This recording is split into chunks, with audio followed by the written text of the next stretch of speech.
Bueno, habíamos quedado aquí la clase pasada, ¿no? Que hasta aquí, decía yo, sabemos la mayor parte de Python, pero que es lo mismo que hacer en C++, básicamente. No hay mucha diferencia, sí, en C++, porque Fortran no tiene clases, se puede hacer una cosa con los módulos, pero es parecida, pero no lo es.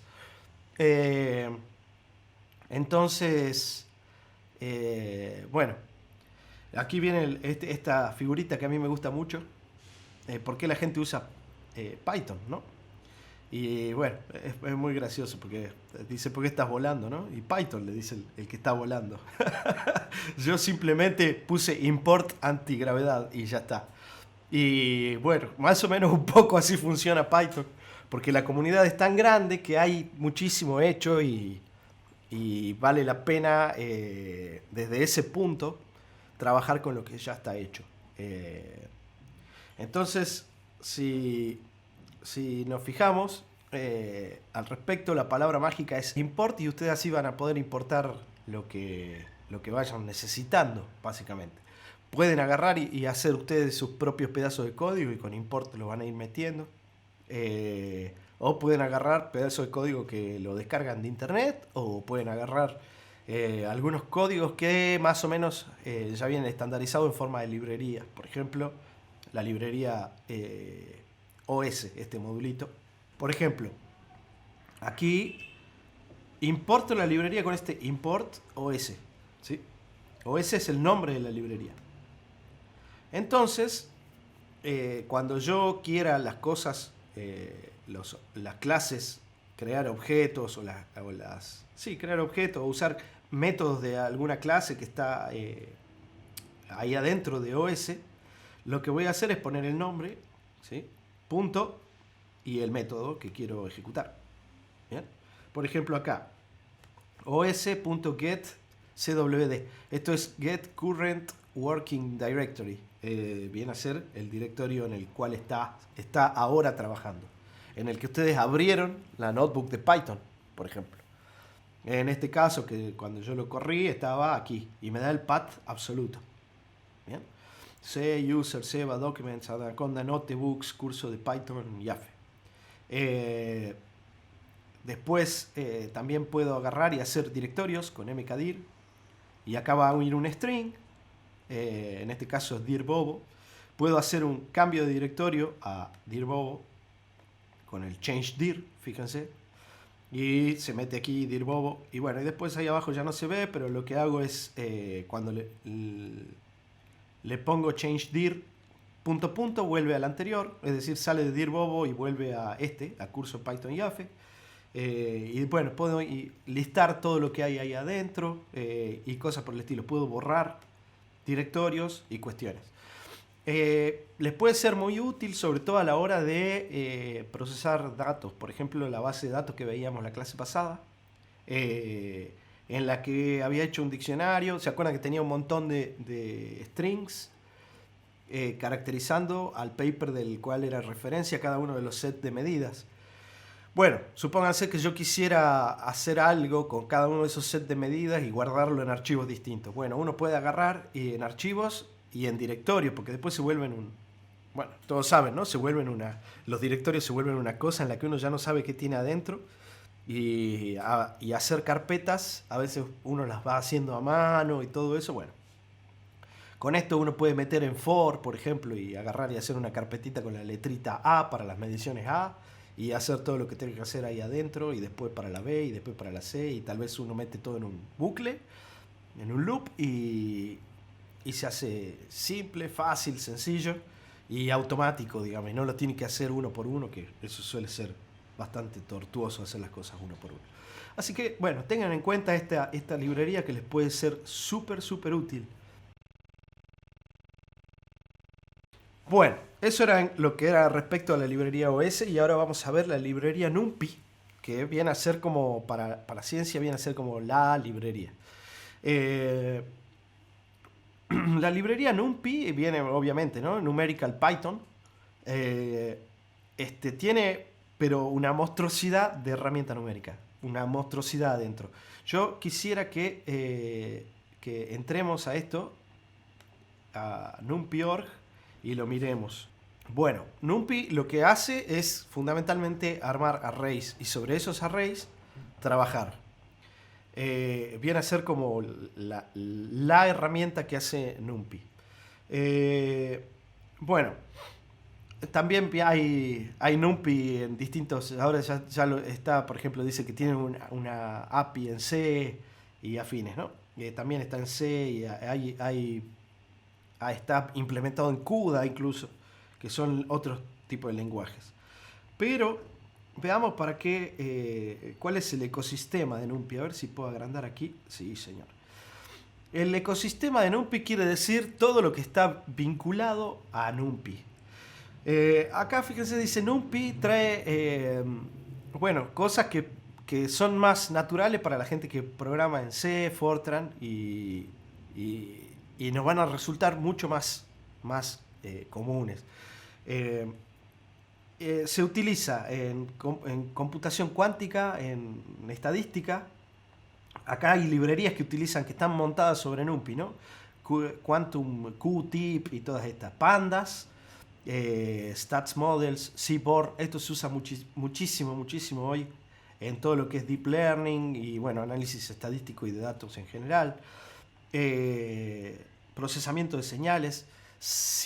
Este es SciPy, el Scientific Pi, es un paquete también de librerías que es gigante y que está bueno si en algún momento pueden mirar la documentación, porque probablemente muchas de las cosas que quieran hacer en algún momento de sus trabajos ya hayan implementaciones hechas aquí. Y todo está montado arriba de NumPy, este SciPy. Procesamiento de imágenes, uno tiene el Scikit, y así, diferentes cosas. Hay computación simbólica también, aunque ustedes no lo crean, es decir, tipo una matemática o una cosa por el estilo, que se llama SymPy. Bueno, AstroPy está montado arriba de NumPy, y así. Van a encontrar que está metido en todo. Tan metido en todo que, por ejemplo, fíjense lo que hay acá. La primera imagen de un agujero negro, esta foto que fue tan famosa, ¿se acuerdan? Bueno, la gente que laburó en esto laburó con NumPy, digamos, con Python y NumPy. Y Matplotlib, perdón, eso no les dije. Matplotlib por aquí tiene que estar, ¿no? O tal vez no. Bueno, todo lo que es grafiquitos y cosas por el estilo es hay una librería gigante, Matplotlib, que sirve para eso. Fíjense aquí, detección de ondas gravitacionales, LIGO. Bueno, todo lo que tenía que ver con LIGO, los tipos trabajaron bastante con NumPy. También se usa para análisis de cuestiones estadísticas en deportes y cuestiones por el estilo. Es decir, estamos hablando de una herramienta que utiliza la comunidad. Bueno, vamos a seguir entonces. Los objetos fundamentales sobre los cuales se monta este módulo NumPy son los arrays, ¿bien? Es decir, por fin vamos a tener arrays y vamos a dejar de sufrir que si la lista de la lista de la lista y esas cuestiones. Este objeto array tiene ciertas particularidades, por ejemplo, que son fijos. De alguna manera, en realidad no son fijos del todo, pero bueno. Cada vez que uno cambia un array se borran y todas esas cosas. Pero uno no se va a preocupar por eso, eso se encarga la librería adentro de hacerlo. No, uno no, aquí afuera, eso sería el backend. El frontend uno ni se preocupa. Sí, un detalle es que todos los elementos de un array de NumPy tienen que ser del mismo tipo. Tienen que ser objetos iguales. Uno ya no puede hacer como una lista en la que uno ponía distintas cosas, ¿no? En la lista uno mete cualquier cosa en cualquier lugar. En un array de NumPy uno tiene que poner sí o sí todos los elementos del mismo tipo de objeto. Y como todos los arrays vamos a tener asociado un shape. Bueno, el shape de un array es, en este caso, ¿sí?, una tupla en la que me va a decir el m por n, por ejemplo, en una matriz, ¿no? Tengo m filas por n columnas. Y va a ser una tupla donde m va a ser el primer índice, n el segundo, p el tercero y así. Y además uno tiene este size, que va a ser la cantidad total de elementos. Los arrays de NumPy tienen la particularidad de que se puede usar slicing. ¿Se acuerdan que vimos en listas, no? Cuando yo quiero los elementos desde una cantidad start hasta una stop y cada step los voy separando con 2 puntitos. También se respeta el -1 y esas cuestiones que son de Python en sí, para que no haya ningún lío en notaciones y cosas por el estilo. Entonces, ¿cómo vamos a usar la librería NumPy? Vamos a poner la palabra mágica import, NumPy, así, como tal, todo minúscula. Y esto lo podría haber dejado hasta ahí, pero esto, como uno la va a usar tanto, uno puede agarrar y ponerle un nombre que haga referencia, ¿sí? Esto es simplemente ponerle un nombrecito que la librería NumPy la vamos a importar como, ¿sí?, el nombre NP. Y esto es bastante estándar, todo el mundo la importa de esta manera. Entonces, cuando yo vaya creando objetos o usando funciones o métodos de NumPy, simplemente voy a ir poniendo np punto en vez de ir poniendo numpy punto. Y uno escribe menos. Bien, eso es una cosa que es piola de Python, que nos deja poner esta palabrita as, como, y poner algo más sencillo, más fácil, ¿sí? Ustedes podrían haber puesto aquí Carlitos y acá van a tener que poner Carlitos punto y va a ser numpy, ¿sí? Obviamente no tiene mucha razón de ser. Entonces, vamos a crear arrays, ¿sí? Para crear arrays, bueno, lo pueden hacer hay montaña de manera, pero pero vienen algunas funciones que sirven para crear arrays de manera más fácil. Fíjense que acá yo hice esta tupla shap que tiene 3,3, ¿sí? Y lo que voy a hacer es crear un array de 3,3 elementos, ¿sí? De 3 por 3 elementos. Por ejemplo, puedo crearlo con un empty, ¿sí? Empty, esta función empty, me hace un array vacío. Vacío, ojo, acá vacío no significa sin nada como en las listas. Aquí vacío va a reservar un espacio de memoria y va a poner un algo, cualquier cosa, que uno no va a manejar cuál es esa cualquier cosa. Pero bueno, uno le dice, haceme con este numpy empty un array que tenga este shape, ¿sí? Esta tupla. Yo le podría haber escrito aquí 3,3. Y me va a hacer aquí en A un array que tenga 3 elementos por 3 elementos, ¿sí? 3 para el primer índice y adentro de cada uno de esos índices 3 elementos para el segundo. Filas y columnas. Por ejemplo, pueden agarrar y hacer un array de ceros con esa misma forma.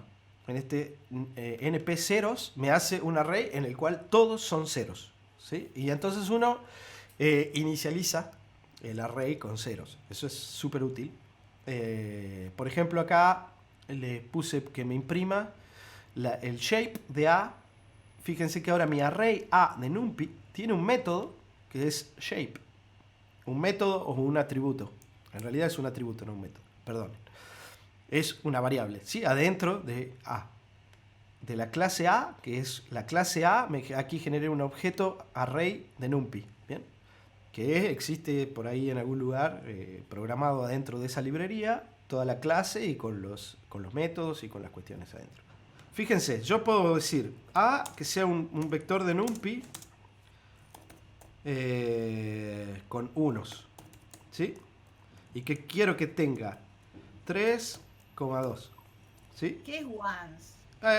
Una función de NumPy que es hacer un vector con unos. ¿Qué pasó? No importé NumPy, perdón. Entonces, veamos qué hizo esto.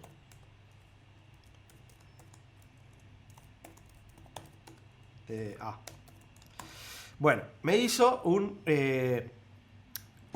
array que tiene 3 elementos en el primer índice, es este y 2 elementos en el segundo índice. Una matriz de 3 por 2.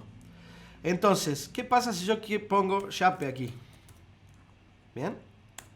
Me dice que shape es 3,2. Fíjense que shape es un atributo del vector, ¿sí? Shape es una variable del vector. Cuando ustedes, por ejemplo, hicieron la clase partículas, a esa clase partícula tenían, por ejemplo, la variable n. Bueno, esto sería algo así. ¿Bien? Objeto.shape. lo que quiero es que nos demos cuenta cuál es la forma, la pinta que tiene un array, ¿sí? El array, como nuevamente el estándar, ahí vimos recién, el estándar es lo que toma por defecto es la notación de C, perdón, no la de Fortran, es decir, el primer índice en una matriz van a ser las filas, el segundo índice van a ser las columnas. Por ejemplo, puedo usar empty para crear un array, puedo usar 0 para crear un array, puedo usar ones para crear un array, puedo usar otro que se llama empty like, puedo usar montones, hay montones para crear un array. Incluso puedo hacer casteos de listas de elementos todos iguales a arrays, ¿sí? Fíjense que acá puse este shap igual a una tupla de, o esto, 100, ¿sí? Y entonces le digo que me haga shap, va a valer 100, el entero 100, y acá me hace un vector de 100 elementos, que son unos, acá. Bien, también por ejemplo tienen este arange, bien, que lo que hace es ponerme los enteros desde 0 hasta este shap. Pero también creo que le puedo poner el principio y el final. Y cada cuantos. Esto sería parecido al range, pero me agarra y me devuelve un array de NumPy. A partir de una lista, yo puedo tener esta lista 1, 2, 3, 4, 5, 6. ¿Bien? Cuando le pongo print type A, es de la clase lista. Cuando pongo A igual a np-array, este sí acuérdense, np-array, lo que va a hacer esto es construir un array a partir de esta lista. ¿Sí? Entonces, ahora el tipo de A, una vez que yo hice esto, es un array de NumPy. Si yo imprimo A, me va a imprimir lo que tiene adentro. ¿Cuál es la diferencia para saber? O sea, si yo no hubiese escrito type aquí, print type, para saber qué era, ¿cómo distingo esto de una lista? ¿Se dan cuenta o no? No están las comas. No están las comas, perfectamente. Cuando la lista siempre te imprime con las comitas aquí. Y en los arrays de NumPy te los separa con espacio. Puede servir para distinguir qué es lo que tienen sin tener que estar poniendo type y todas esas cosas. Y entonces, fíjense cómo a partir de una lista hice un array. Muy bien. Una vez que ya tengo más o menos los arrays, lo que voy a tener son métodos, muchísimos métodos. ¿Bien? Muchos métodos. Por ejemplo, acá hay algunos ejemplos para que vean cómo se trabaja, pero bueno, ustedes ya vieron cómo son clases y métodos y ya entienden cómo es toda la cuestión interna de eso, ¿no? Agarré el array SA, que era 1, 2, 3, 4, 5, 6, imprimí A, puse A, punto, ¿no? Y apreté Tab y te aparecen un montón. Probemos, eso vale la pena probarlo. A igual a np arrange 10 valores, ¿sí? Esto lo vamos a sacar. ¿Cómo corcho lo saco? Así. Perdonen, Print A. Bueno, son esos. Ahora yo acá voy a poner A, punto, y voy a apretar Tab. Y fíjense, tiene el método all, any, argmax, argmin, bla, bla, bla, base, byte, choose, clip, compress, conj, conjugate, copy, data, dot, fill, flat, get, item, min, max, put, todo un montón, ¿bien? Entonces, todos ellos sirven para hacer cosas, ¿sí? Por ejemplo, podría haber puesto min. Y la media de todos esos es 4,5. ¿Bien? Entonces me calcula la media sobre un con este método me calcula la media sobre este array. Y acá incluso pueden ir argumentos. Acuérdense que los métodos también pueden recibir argumentos desde afuera. Por ejemplo, aquí hice B, es un vector que tiene 6 unos. ¿Sí? Hice un numpy1 de 6 elementos. Y lo multipliqué por 3, es decir, aquí por primera vez vamos a ver operaciones, ¿no? Fíjense que a este vector lo multipliqué a todo por 3. ¿Qué hacía si yo multiplicaba una lista por un número? Lo pone Repetía la lista tantas veces como el número que ponía. Exactamente, y eso era una tortura, porque entonces uno tenía que hacer un for y multiplicar elemento a elemento. Bueno, aquí ya tenemos vectores. Esto, como es un NumPy array, lo maneja como vectores de SEO de Fortran, y este por 3 significa que adentro va a multiplicar por 3 a todos los elementos siempre que se pueda. ¿Bien? Entonces, ahí tenemos la primera operación. Cuando yo agarre y multiplique un vector de NumPy por una constante, va a multiplicar a todos los elementos siempre que se pueda. Si ese vector de NumPy no eran números y eran imágenes, bueno, no lo va a multiplicar, lógico. Por ejemplo, se puede hacer el producto escalar entre dos vectores. Yo puedo agarrar el primero, decirle a.dot, ¿sí? B. Quiere decir que me va a hacer el producto escalar de a.b. El producto interno, ¿sí? Después le puedo cambiar la forma. Por ejemplo, a A, que era una sola lista de 6, era era 1, 2, 3, 4, 5, 6. Le puedo decir reshape, cambiame la forma. Y acá adentro le pongo la nueva forma que quiero que tenga. Y entonces aquí le pasé una matriz de 2×3. El size del reshape, ¿sí? Es decir, la cantidad total de elementos que tiene que tener la nueva forma que yo le voy a hacer el reshape, tiene que ser la misma cantidad de elementos que tenía antes. No te permite olvidarte elementos en el camino. ¿Bien?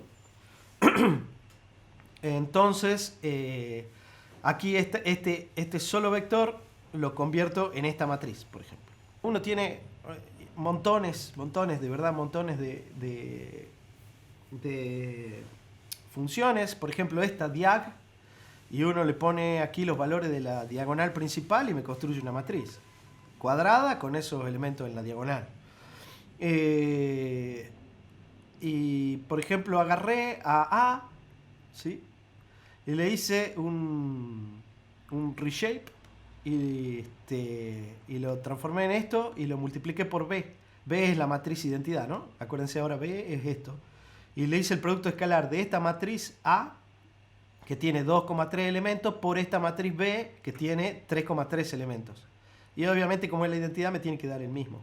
Bueno, y así fácilmente uno ya puede empezar a hacer montones de cosas de álgebra lineal y cuestiones por el estilo, ¿no? Bueno, NumPy, bueno, tiene muchas funciones matemáticas.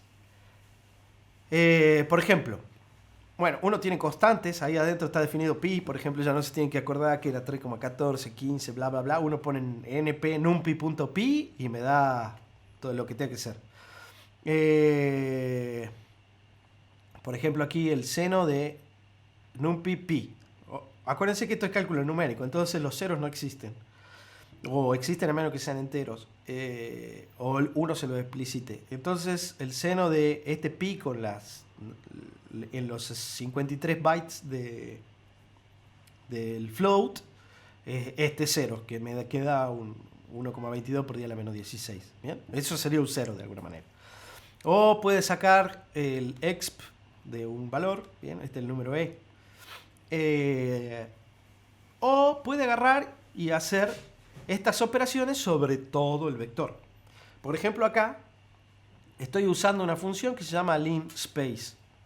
Esta función linspace de NumPy lo que hace es construirme un vector que va a tener entre start, stop, cuántos elementos, ¿sí? Es decir, va a agarrar y me va a hacer un vector donde el primer elemento va a ser 0, el segundo elemento va a ser 2pi y va a tener 18 en el medio, ¿sí? Son 20 elementos. Entonces eso va a venir a quedar aquí en X. Fíjense que, bueno, después aquí le digo que Y sea el seno de X. Pero acá X era un vector de NumPy. ¿Bien? ¿A quién le saca el seno de... cuando yo le digo NumPy, seno, de este array de NumPy, me agarra y me saca el seno elemento a elemento. ¿Bien?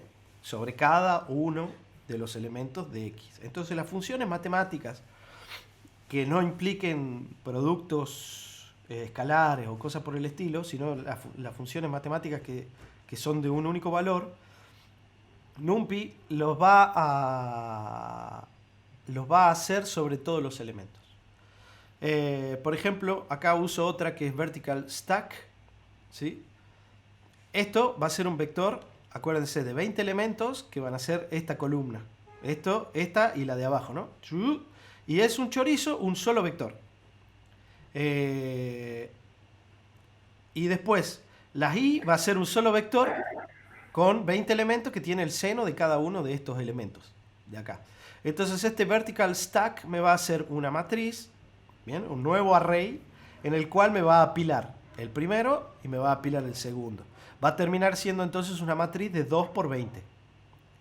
¿Bien? 2 por 20, es decir, va a tener 2 filas y 20 columnas. Entonces este punto T significa hacerme la traspuesta, ¿bien? Y ya, me hace la traspuesta y le imprime acá. Entonces este array tiene 20 por 2, porque es la traspuesta de la de 2 por 20. En principio uno con dos variables aleatorias, ¿sí? En estadística uno con dos variables aleatorias, uno puede reproducir cualquier variable aleatoria de una distribución, ¿no? Cualquier distribución aleatoria a partir de dos distintas. Por ejemplo, si yo quiero hacer una distribución aleatoria en la que cuando yo sortee infinitos elementos me caiga, no sé, un exponencial, como en este caso, es decir, me caigan muchos elementos aquí al comienzo y después me caigan menos elementos así de manera exponencial a medida que me alejo en las X. Bueno, uno puede agarrar y decir, para construir esto, uno lo puede construir a partir de dos distribuciones aleatorias. En este caso, uniformes, perdón, casi me olvido. Que sean uniformes. En este caso se me perdió, pero acá tengo una distribución uniforme en el eje de las X y acá voy a tener una distribución uniforme en el eje de las Y. Una distribución uniforme dice que cuando yo sortee infinitos números, van a ser todos los números entre el mínimo y el máximo igualmente probables, ¿sí? Entonces, lo que yo puedo hacer es hacer un método de aceptación y de rechazo para cada uno de los sorteos que yo haga y de alguna manera ir calculando el área que uno tiene abajo de esta curva. Yo lo que voy a tratar de hacer es reproducir, si sorteo infinitos números al azar, que me caigan muchos acá y acá menos, siguiendo esta ley exponencial. Bien, para hacer esto, lo que voy a hacer es primero sortear un número acá, en un número uniforme, pongámosle entre A y B, o entre 0 y 1. Y voy a calcular y voy a calcular cuánto vale la f, que va a ser esta función negrita, que es la que tiene que ser mi distribución. ¿Cuánto vale la f de ese número que saqué? La f de este valor va a valer esto. Sorteo otro número, el azulcito. El número azulcito me puede dar cualquier valor entre el mínimo y este máximo. Entonces, supongamos que me da más grande. Si me da más grande, yo voy a decir, este valor que yo sorteé no pertenece a la distribución. Y si me da menor, digo, sí, este valor pertenece a la distribución que yo quería. Es decir, a partir de dos variables aleatorias, puedo reproducir una distribución para otra variable aleatoria. ¿Bien? Para dos variables aleatorias uniformes, reproduzco otra distribución por una variable aleatoria cualquiera. Siempre y cuando conozca esta función, ¿no? Si no conozco esta función, no puedo. Entonces, ¿qué valores de X voy a aceptar cuando yo sortee estas X? Solamente aquellos en los que la f de u sea mayor que este numerito que yo sampleé. Todos los que estén aquí abajo. Y así, simple, puedo yo construir mis distribuciones de números random a partir de números randoms uniformes. Obviamente que hay métodos muy sofisticados para hacer esto, pero por ejemplo podría construir esta exponencial, podría construir una gaussiana o podría construir lo que verdaderamente yo necesite. ¿Cómo se hace esto? Acá vamos a ver una cosa que es fabuloso, porque en NumPy uno lo puede hacer rapidísimo. Primero voy a definir una cantidad de elementos para probar. ¿Bien? Cantidad de elementos para probar. porque no todos ellos van a pertenecer a la distribución nueva que yo quiero. Entonces voy a decir, la distribución 1 va a ser, y acá voy a usar de mi librería de NumPy, mi librería de números random, que me saca números uniformes, ¿sí? Entonces le voy a decir, a mi librería de NumPy, sacame, en la distribución 1, sacame números uniformemente aleatorios, números uniformemente distribuidos entre 0 y 1, con esta cantidad de elementos, con los, ¿cuántos son? ¿1 millón? Con 1 millón de elementos. Entonces, voy a hacer después otra, que vayan entre 0 y 10, con esa misma cantidad de elementos. Entonces, con esta dist2, yo voy a tener quiénes son las X, de alguna manera, ¿no? Porque los números uniformes van a ir entre 0 y 10, porque quiero samplear mi nueva variable aleatoria entre 0 y 10. Y ahora lo único que voy a tener que hacer es calcular la función que yo conozco, ¿sí?, de esta distribución. Entonces, lo que hago es decir, la distribución, bueno, esto es un nombre, ¿no? La distribución exponencial, es decir, la función, cuánto vale la función para cada uno de todos estos random, va a ser e a la menos distribución 2. Acá podría haber puesto un menos, no hacía falta poner el menos 1, pero lo puse para que se note. Entonces, la distribución que yo voy a querer hacer es una distribución exponencial y la voy a samplear entre 0 y 10. Le saco el f de u, ¿bien? De la u2. Y ahora lo único que tengo que hacer es comparar el f de u2, esta, con respecto a los números que yo sorteé entre 0 y 1. Pero para eso lo que tengo que hacer es normalizar esta distribución, ¿bien? Para normalizarla lo único que hago es acá agarrar y decir, a esta distribución dividímela por el número máximo que te salió. ¿Bien? El número máximo del array dist exp metro es .max. Chao.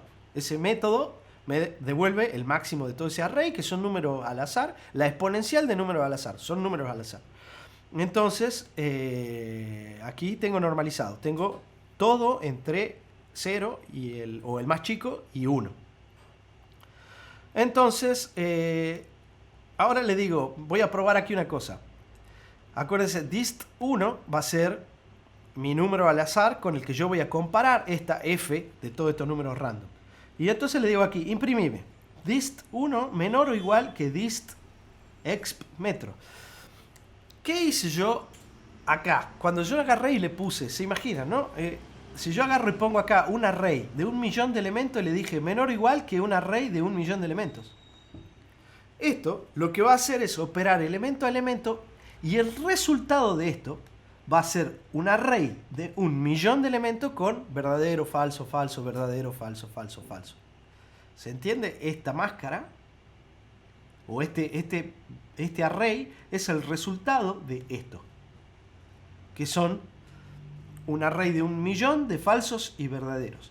Entonces ahora lo que yo le voy a agarrar y voy a decir, bueno, yo lo que necesito es que esta distribución sea mayor que el numerito al azar que yo amplié, ¿no? ¿Se acuerdan? El numerito al azar, como era acá. Que básicamente es todo esto, lo que yo saqué, esto tiene f de todos estos números, tiene que ser mayor que lo que yo sampleé aquí. Es decir, que esté adentro abajo de la función. Y entonces, esto que está aquí adentro me va a dar un array de 1 millón verdaderos y falsos. Y entonces le voy a decir, y esta es la mejor parte, le voy a decir que la distribución exponencial según el algoritmo de Metrópolis sea la dist2, los números estos, tal que cumplan cumplan esta relación, que estén adentro de la curvita. Y entonces lo que va a hacer este aparato es, en este vector, me va a guardar dist2 pasado por esta máscara, es decir, me va a guardar solamente los que son verdaderos. Y esto es el concepto de masking. Cuando yo paso aquí un array de verdaderos y falsos o de ceros y 1 adentro de otro array, solamente se va a quedar con los unos, ¿sí? O con los verdaderos. Entonces este ahora va a tener una longitud más chica, me va a agarrar y me va a hacer un nuevo vector. Este va a asumir una nueva forma que va a ser solamente dist2 que tenía estas condiciones como verdadero. Por ejemplo, le digo a este dist exponencial metro, imprimime size, ¿cuántos elementos tenés? Y me dice tengo 99.845 elementos, es decir, el 10% aproximadamente. De hecho, si yo divido esto sobre 1.000.000, tengo el área bajo la curva. Bueno, lógicamente NumPy ya tiene hecho esto. Que existe la función random exponential, ¿sí? Acá uno, en el primer argumento de random exponential, uno le dice cuánto es el parámetro de ancho, y acá uno le dice cuántos elementos uno quiere. Bien, el size le dice qué forma va a tener el array que me va a devolver de números aleatorios según la distribución exponencial. Entonces aquí lo que le voy a decir es que haceme en esta distexp haceme lo mismo que antes, y acá el size va a tener lo mismo que este vector. Bien, estos 99.845 puntitos me va a devolver 99.845 puntitos para la exponencial esta. Entonces yo lo que voy a hacer es chequear si mi algoritmo funciona bien o no. Bien, para ello voy a hacer un histograma. NumPy trae mi aparato para hacer histogramas, es decir, que yo no tengo que ponerme a construir los histogramas. NumPy tiene una función que se llama histogram, y en la cual yo le paso un array y le digo desde dónde hasta dónde. Podría no decirle de dónde hasta dónde, solo va a tomar el mínimo y el máximo. Este range va a valer el mínimo de este array y el máximo de ese array, y el número de cajitas, el número de bins. Lo que devuelve esta función np histogram me devuelve aquí un array que es el histograma propiamente dicho, cuántos son los valores para cada uno de estas cajitas bins.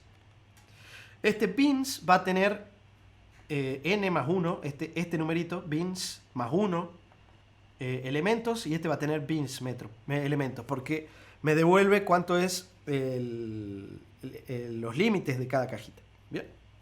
Bueno, lo mismo voy a hacer para la distribución que hace NumPy acá, y voy a armar un nuevo array acá que se llama display, que es para mostrarle, para imprimir, en el cual voy a hacer un vertical stack de las posiciones de los bins promediadas, es decir, cuánto vale el límite inferior de la cajita más el límite superior de la cajita dividido 2. Pero con slicing, fíjense acá.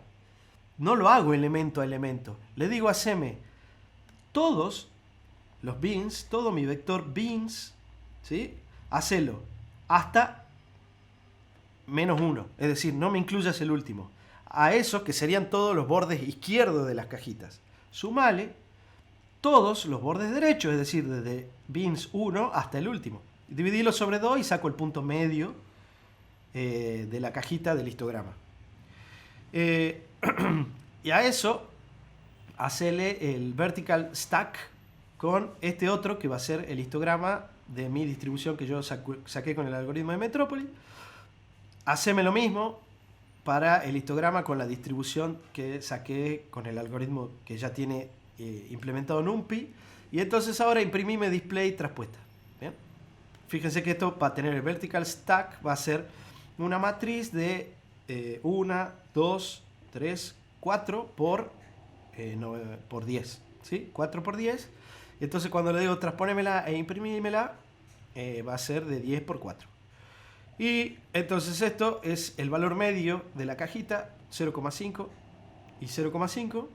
¿Y cuántas cuentas tiene ahí? 63.000 para la primera, 63.100, pongámosle, 63.000, 6,3098 por 10 a la 4. Bien, es muy parecido.